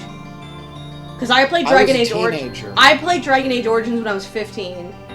If you were a teenager, you could have been like, yeah, and then if it was your childhood, you're what, 2 years younger than me? I am 24. Yeah, you're 2. Okay, yeah. So it could have been around the same, like, era, if not at the exact same time. Roughly around the same time, That is so funny. Yeah. KOTOR, Sonic, and the Dark Brotherhood, and Dragon Age Origins comes full circle. Vastly different games, all done by the same developer. All same developer. Wow. That's insane. Oh, I played a ton of Destroy All Humans as well. Destroy All Humans That's and the Destroy alien Humans one, 2. right? Yeah, I've heard of it. plays Cryptosporidium 137. Doesn't in he the have first like a one. rocker girlfriend or something? I see my friend Silhouette on Instagram cosplay her all the time. She's like blonde hair or something, I think. Natalia from the second one? Is she blonde and is kind of becomes his girlfriend? Yeah, in 2. Okay, Natalia Ivanova. Probably her then. Probably. I'd have to see a picture to be able to confirm. But yeah, it seems like a pretty cool game. It's got that vibe to it. Well, they've made a couple of remakes of them. I love playing those games as a kid. Have you played the remakes? I have. Do they They hold are up? the remake of 1, I would say, is just a straight upgrade to the first one, because even just changing the way that your psychokinesis works and how you can hold that separately while also shooting, and as well as like skate, being able to like also dodge and shit like that. There was so much that was added, or it's not like they added a lot, but what they added in the remake of 1 is so much better than what was, I would say, in the original. The only thing that, it doesn't really bother me now, but that bothered people upon release was the way the humans looked, because in the original, humans characters just kind of looked like regular human people, whereas in the remake they look kind of more like caricatures, Stylized. Yeah, more stylized, Okay, more like yeah. caricatures, but all the dialogue is still there, and I don't really mind it too much. Because again, that's not change the dialogue, it's just the way the models look, and I think that for the style they're going for, I think it works, and I don't mind it, and I think that it's very good. Kind of reminds me of the Xbox era of squid noses. So like, you know, Sonic 06, you've got Elise, and she has a very low framing nose, right? All of the NPCs in Final Fantasy XIII all have the exact same nose, and they're all like frame and then just like big nose right down here, and it gives off like squid nose, because most of our noses kind of like our noses are more in the center of our face, right? But theirs is always like down here, and then their lips are here, and then it's their chin, right? And I've always wanted to know, like, what about face modeling makes the noses so far down, and what creates that elongatedness? You know who I'm talking about, right? Elise from Sonic 06, Sonic how 06. she has it Yeah, so I know down. exactly. It's like down here. Yeah. The end of her nose. And that's like always a thing I've noticed with specifically the Xbox 360. That is interesting, because that's all the from main Sonic characters 06. have like That's noses that are up and centered, but then if you're like a side character, it's down here. Does Master Chief have squid nose? I don't think. I mean, he's a Only he person. knows. Only he knows. That's crazy. Damn, son. I don't So think- I was more focused on like Nintendo, because I didn't get my 360 until teenagehood, like until I was about 14, 15. Yeah. So none of the, I was just full Nintendo. I was like, I literally went down to N64 to GameCube to Nintendo Wii. I didn't get a Wii U, unfortunately. I skipped that generation. I actually got Yeah. I got my 360 when I was, I believe, 13. So like right when I hit the teens. So Yeah. I had Because Nintendo's for babies. Once you hit the teen years, you gotta play Halo and Yeah, it's all about like and Sonic 06. It's all about Sonic 06, the most fucking mature game I don't- ever. Yeah, no don't more think- Sonic It's all, Heroes. it's all on the about GameCube. Shadow the Hedgehog. I don't- Playing singing about that damn fourth Chaos It's Emerald. all about Shadow the Hedgehog on the PS2 and GameCube. Yeah. I played that on the GameCube. It was on the It GameCube? was on the GameCube. That's it came cool. out on the GameCube. I did not, as far as I know, I didn't ever really have a negative relationship with Nintendo, because I grew up with, it was like Sega Genesis, then PS1, then PS2, then the 360. You fucking bobbed it, eh? You were like, none of that gay shit. Like, really? No plumbers. That's why you only no played princesses. shooters. Because you didn't play Zelda? Like, did you even experience... How did you experience Super Mario RPG if you didn't have a Nintendo console? I'm actually kind of curious. Did you? Because I remember when we emulated met, you were like, I don't Oh. play any RPGs. The only one I played was Super Mario RPG. How did you play that? It was on the SNES. I emulated it. Oh, When I you got know my what? PC, Yeah, but that was you know later. what? That makes sense. Only yeah. now I can play the remake. Was it because of, don't tell me, Gino? Was it because he had a cannon on the end of his gun, so you were like, Mario with guns? So No, there's actually, this I cool think- platformer I think there series I was- played called Mega Man, and he has a gun. I Yo! don't know about Mega Man. I think if it's space guns, it turns him off. He Actually, needs to be able to do this. No, I on the controller. remember coming across a guy on YouTube called, I think, Ty Tuesday or something, who made it a thing where like every year he did a playthrough of Super Mario RPG, and I think that's one of the things that kind of first introduced me to it. Was I saw his playthrough and I thought it was really funny. He talked about like the character Punchinello, and I just thought it was I don't know, it was really funny. I'm like, this game looks really nice. It's cool. And then I emulated it. I never played Super Mario RPG, but I did grow up on a couple of Super Mario RPGs. Like Bowser's Inside Story was also. I haven't played any of those. Bad. I haven't played any of those. I wanted that Mario game Luigi so games. bad growing up. It's such a fun game. I couldn't afford it because at that point, like with the DS and the 3DS era, it was becoming a lot harder to keep up with it because of like prices and all of that. I got it as a Christmas gift one year. I would love to play that game. Have you not? No, I still haven't. I could lend you my copy. Maybe, yeah, for real. I'm wanting to get back into the DS. I still haven't continued my playthrough of Pokemon Black. I just like, I don't know. I don't like over half of the Pokemon on my team. And I can't really like.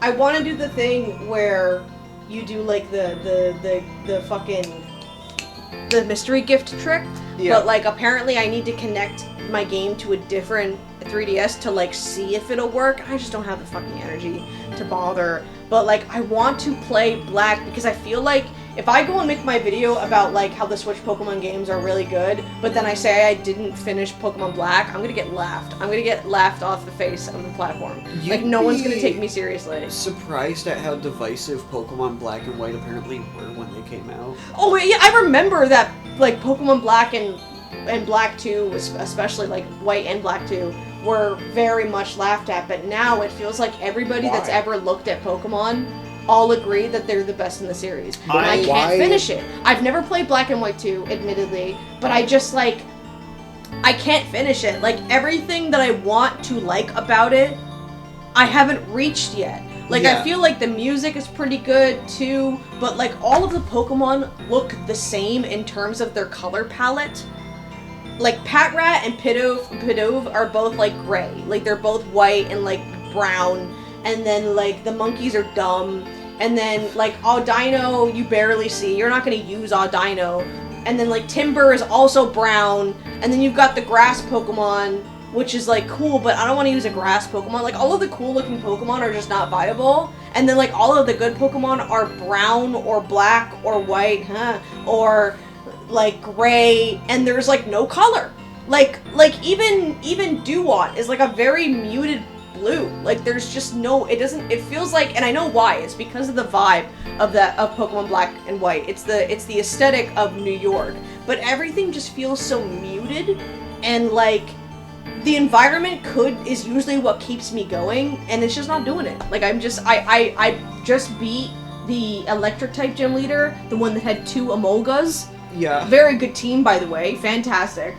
I don't want to play it. I don't, but I feel like I should. I feel like I should keep going. Because, like, I remember the last half of it being really good. Like, I remember the one city, like once you kind of keep going, the seasons start changing the areas, right? Yeah. Like, the first 5 areas I went through didn't really change when it became winter. But, like, I haven't done the flying gym yet. I haven't done the ice guy, and I haven't gone to the dragon area and, like, experienced that part of the game, right? But it's just, like, these old Pokemon games, or at least from what I remember about Pokemon Sun and Moon and Pokemon Black and White, which are hailed as some of the best, I just remember taking so fucking long to get good. Sorry? Actually, for Black and White, it's not. Black and White's grinding is a little bit better. It's still kind of a slog, but it's a little bit better. But I just remember Sun and Moon just, like, having nothing. Like, it was just talking. It took me a year to finish Sun and Moon. Yeah, and Sun and Moon and Black and White are considered, like, the best in the series when it's, like, it gets good, like, 50 hours in. Then it's not, it doesn't get good then! It's the classic RPG mantra of, it's good, you just have to get so to deep it. into Like, it. you have to get to what's good. And even Black and White, like, the grinding is a little bit better because of Audino, but I will still spend 3 hours in the game not making any progress because I'm looking for Aldinos, or Aldinos, or however you want to pronounce it. That's just like, I want to play the game. I don't want to search for this one fucking Pokemon and then get 1 level and then have to do that 5 more times. That's kind of why I like the newer Pokemon games. What if you just, like, fight battles? Don't you get XP fighting battles? Okay, so you fought, like, the 5 trainers in the area, and you're still 4 levels below the gym leader. So now what? Don't you fight wild Pokemon to level up your Pokemon? They'll give you, like, 5 experience. I would have to double check if this is true. true, but if I remember correctly, for Pokemon Black and White specifically, for some reason they had some sort of like, I don't want to say gimmick because it wasn't a gimmick. But it was like this sort of like thing coded into the game where if you fight a Pokemon and you repeat fight it, the experience you get from fighting it again is cut in half. That is... Yeah, just and lower so, like, XP let's say you have a Pokemon that's... RPG. If you have a Pokemon that's going to take 2,000 XP to level up, the trainers in your area might give you, like, 100, 200 per fight. But the wild Pokemon are going to give you maybe 40 XP, 30 XP per fight. And you need to get to 2,000 to level that up. And then you have to do that 5 more times. And you've run out of trainers to fight. I've been meaning to Why would you lower that in an RPG where you have to grind? Because... It just makes the grind worse. Because games needed to be long, especially ones that were on, like, handheld devices. They needed to be longer. I've been meaning to replay Pokemon those games could also just White not and be White played. 2, because those are, like, my formative Pokemon I haven't games. played Black and White 2 before, and I really want to, but even people in chat have been like, you're gonna go through the exact same thing. Like, it has the exact same thing with grinding, and I'm like... There's a thing with grinding. I hate grinding. I do like the story myself. I don't mind grinding. It does seem like the writing with Black and White is definitely taking you way more seriously. It does kind of feel like the game isn't necessarily treating you like you're a child. Yeah. Like, yes, you're definitely a child, but it's treating you as if you're a child getting thrown into adult problems instead of just kind of watching it happen around you. But I think what helped me with Platinum, and by extension Brilliant Diamond and Shining Pearl, is that, like, if I didn't care for the story, the characters and the atmosphere was enough to keep me locked in. But Black and White seems to have a very solid story, but everything has the same muted, desaturated, modernity aesthetic that I don't vibe with. So, like, I could continue the game, but I'm gonna be fighting the same looking Pokemon for like 4 to 5 hours at a time so that I can experience a smidgen of bit of dialogue. Like, it's just like, I don't remember it being like that as a kid, is what's strange enough, is I don't remember it being so long. I don't even remember Platinum on the DS being like that. Yeah, no, but that, because, like, as a kid, you know, like, you're gonna play those games because they're your games. So, like, looking back, you're gonna be viewing through a bit of a bias because of that. That's... I guess. I'd have to replay through Platinum and figure out if Platinum has the same thing, because I've beaten Platinum quite a bit. I've only beaten Black and White twice. Like, I beat it once when it came out, and then I beat it once again when I was like 15. It's really funny that this is kind of the subject that we have decided to talk about. Pokemon is also one that I grew up with, because I started Diamond and Pearl on my cousin's DS's, and then when I got one, I got Platinum, and I beat Platinum the first time, and that was with the original, not the DS Lite. Or sorry, was it the DS Lite that came out next?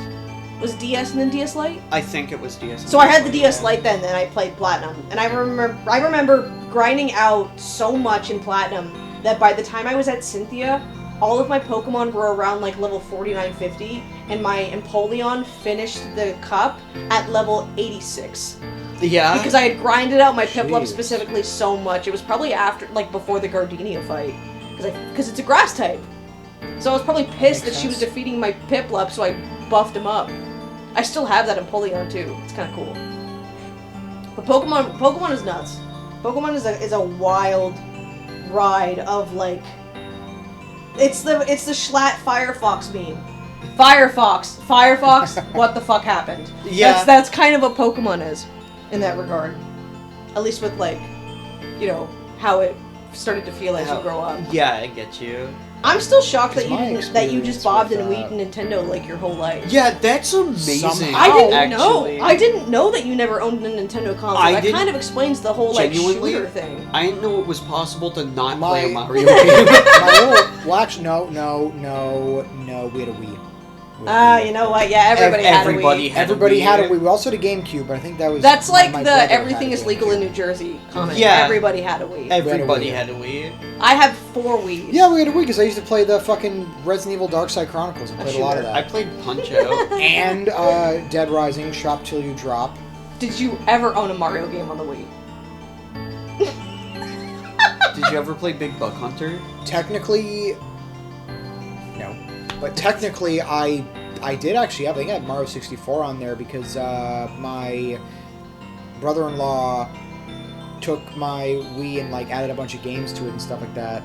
And one of those games was like Mario 64. Okay. So I think I played that a little bit. A little bit. That's pretty decent. I played some of my games on the Wii, like the childhood Wii growing up, were like Punch Out Wii. Oh, Wii, I almost beat that last time I played it. That one. Wii Sports, obviously, and I had this one game called Big Buck Hunter, and it was like an arcade shooter, right? Like the light gun stuff.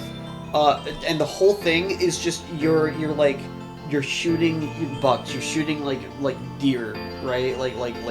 Oh my god! I think I knew someone that owned this game. Yeah.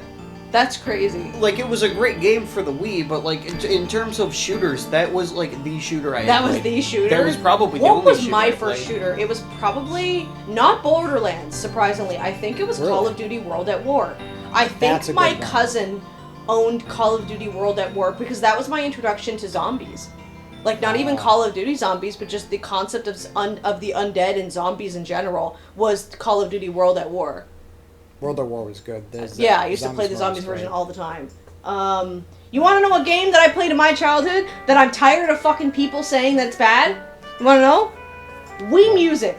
I don't give a fuck about what happened at that E3 presentation where the drums wouldn't work, or the calibration was bullshit, or Miyamoto was up there fucking twinging and flicking and whipping his shit, okay? Wii Music is a fun game. The modding scene for Wii Music is incredible. I would mod my Wii to be able to figure that stuff out, but I'm terrible with consoles and I'm terrified of bricking shit. But Wii Music, like, getting 4 people together to play the Bell Harmony game and having to like watch the watch your color come up, or getting to play like it introduced me to so many iconic songs like Wake Me Up Before You Go Go. It introduced me to September, I'll Be There, Locomotion, like all of these iconic songs. You could play KK Blues from Animal Crossing, the original Animal Crossing theme from Wild World. It had the Zelda theme, it had Mario, it had the F-Zero theme, like Mute City.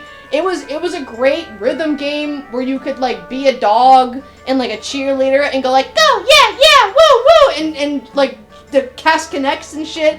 It was such a good game if you were growing up like in a kind of like, it taught you so much about music. Like, that was the point. It wasn't meant to be. It did the exact same thing Wii Sports did, where you could play baseball and experience golf and like find out about like the sports of your world without having cable. Yeah. Like, Wii Music was so great as like a child developing in a like musical environment to kind of teach me the history of songs, while also like teaching me about rhythm and about what different instruments sound like the different things that you can do with them. Like, if you can play piano, but if you hold the C button, you can have your piano go like, and so you could remix songs while on like the treble part of it, or you could have like different sounding drums to make different songs sound like different things. Wii Music has been laughed at for centuries as like one of the worst games that you could play, but I genuinely feel like Wii Music gave me like perfect pitch and like perfect rhythm from just playing it constantly as a kid. The tutorial was fun, and like making your own albums, like having your Miis go up and pose and like figuring out how to make the most like unique looking album, or just making like our faces right up on the fucking screen and going, haha, look, it's my face. I Like, never played it. it's so fun. Have like 3 shots and then boot up Wii Music and try to play a song. I guarantee you it'll be a good night. We have to do that one night. Yeah, it'd be I nice. have 3 shit shots and set play up Wii for it. Music. It's so fucking funny. I have so like I haven't wiped my stuff for Wii Music, right? So I have tracks and albums from Wii Music from when I was like 10. Like, I have like that much history on there. Yeah, and like me, Joe, and Hope played that game like for years. Like, Wii Music was our shit. We would play Wii Music more than we would play Brawl because it was just that fun. Wii Music was a fantastic Wii game for teaching you about the history of music and like baby's first rhythm game, you know? Like, Wii Music came out before like Rhythm Heaven and before like the Melody of Memory games, before Theatrical Barline. The Final Fantasy rhythm game, I mean. It was fantastic. I'm tired of pretending it's not. I'm a Wii Music defender to the day I die. You can go now. Like, stock. I played Wii Music not as a kid but as an adult, and I thought it was fun. Yeah, it's fucking fantastic. It's so fun. Trying to figure out the bell shit. I will play the bell harmony game. Like, I would try to find a way to code that. It's just a game I could play offline. Like, Yeah. on like, my computer or something. It's so good. I mean, the Wii games aren't very large in size. You could probably fit it somewhere, I imagine. It's ridiculous how many people try to act like Wii Music is, like, one of the worst games ever made. It's probably just because Guitar Hero, like, came onto the scene and became quickly the #1, and so anyone trying to do anything close to that would be, Hi, like... Banj. Because if I'm not mistaken, Wii Music, I think, came out after, Are you like, are you during Guitar emotional Hero. over my conversation about Wii Music? Yeah, Wii Music is just so No, it's because I yawn. And you know, when touching you yawn, a you conversation. No, it's not because of the yawning. It's actually don't listen to his lies. It's my because of the rants Wii are Music just like rant. that impactful. It's I should make it's I should make a life-changing. music video on how Wii Music video.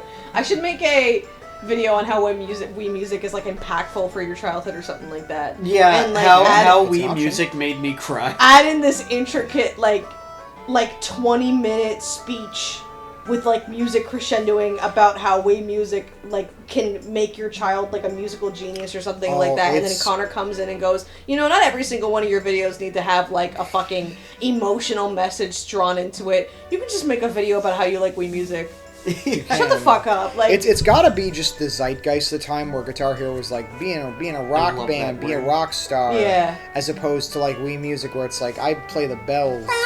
It's fun, but like it's two different styles. There's Wii you can also Music. control the choir. You can Oh, yeah. conduct a choir, which I've seen a lot of people doing lately, and then they hold it. And then, like, Whoa. they play the instruments, and then the characters fucking turn around and look at you Yeah. because they've been holding the note for too long. I've seen those clips. It's just, I guess, just for kids at the time. It's like I don't want to play Wii Music. I want to be Guitar Hero. I want a rock band. Well, I couldn't the fucking... controller too. I You had couldn't like a afford Guitar controller. Hero.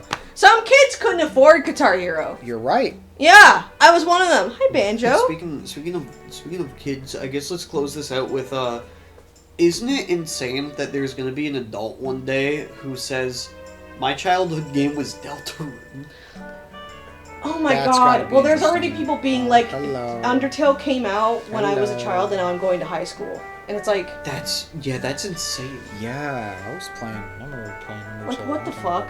That's wild to me. It's. Yeah, there are kids Sometimes being. I forget there are that kids. Undertale came out in like 2015. There are kids being born like today, and it's like, what the fuck is their world gonna look like in 20 years? Stooge 2026. There are kids being There are born kids like being today. born like today. It Like, you could be think- someone's birthday right now. It could and be they're somebody's watching it birthday like right now. 12 years into the future, and they're like, I was born that day. They're gonna be like, "I played Deltarune." Just- Oh my god. Like, well, we think back in our childhood and our presence of being like almost like 20 years. Somehow on it from circles back to Deltarune. That. It always It, does. it will always circle back to Deltarune. That's crazy. Deltarune is like a game. monument, a moment. It is. And there are children born in it. Just There- like how a child could have been born today. There are people who will one day grow up and they will just have access to the full game. Do we want to close it out? I now? mean, I can't really think of too much else to talk about. I mean, obviously, there's a lot we could talk about, but in relation to the topic. childhood games. It kind of seems like we all went through it. I was Yeah, it seems definitely like a Nintendo we've gone kid. through that. Yeah. I played all of the Zeldas except Wind Waker. Like, I played was- Ocarina of Time, Majora's Mask, Yeah. and then Twilight Princess, Skyward Sword. I played Four Swords. I played the DS games. I played a lot of Sonic. You played a lot of Sonic, and Sonic. Connor played a lot of A lot. nothing. A lot. Yeah, Well, I played some- shooters. Hey, give me a video game console with nothing. Nothing. Nothing? Bro I played- skipped all of the Nintendo. Dude I played played a lot of Mario for games. maybe 2 minutes and then went back to Dead Space Revelations or whatever. I played a lot of games.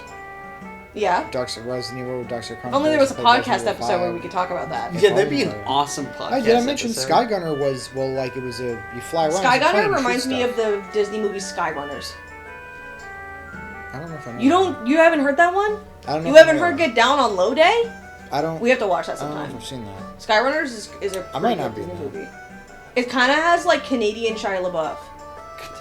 Canadian. Yeah, that's kind of what the actor looks like. His name is like Kelly something. Canadian. O'Kelly something. Actual Canadian O'Kelly something. Yeah, something like that. I'll show you after. But yeah, I feel like this is a pretty good stopping point. We talked for like 2 hours. Yeah, we talked for a bit. I'd say so. I can tell Yeah. I can tell that you're kind of tired. So do we want to say, hey, we're done? Okay, see, we're gonna talk we're done. about next time on Stooges. We're gonna talk about Next more time. Deltarune, probably. We're gonna find a way to get it in there. It's gonna show up again. It always does. It's gonna do. Don't forget. Hopefully next time we actually know how to start and end. Don't forget. Don't forget. I'm with you in the dark. Don't forget. Don't forget. Okay, see ya. Bye.